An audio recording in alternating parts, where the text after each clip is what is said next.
সুপ্রভাত বন্ধুরা, ঈশ্বরের নাম নিয়ে আজকের দিনটা শুরু করলাম। সকাল হতেই ছাদে চলে এসেছি। দেখো রোদ ঝলমল আকাশ। এই যে গাছের ফুলগুলো বেগুনি রঙের কুঁড়ি হয়, ফুলটা হয় সাদা। গাছে প্রচুর কুঁড়ি এসছে, গোলাপি জবা, হলুদ জবা, লাল জবা, তার সঙ্গে আছে লক্ষ্মী জবা, বেগুনেরও ফুল চলে এসছে। প্রচণ্ড গরম, সেই জন্য করে নিচ্ছি লেবুর শরবত।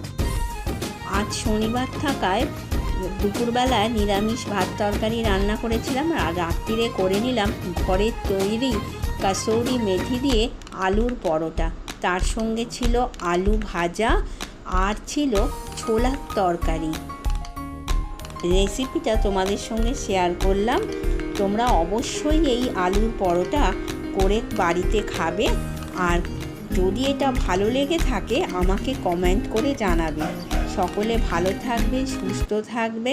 চ্যানেলটা ভালো লেগে থাকলে আমার পাশে থাকবে আর একটা সাবস্ক্রাইব করে দেবে। টাটা।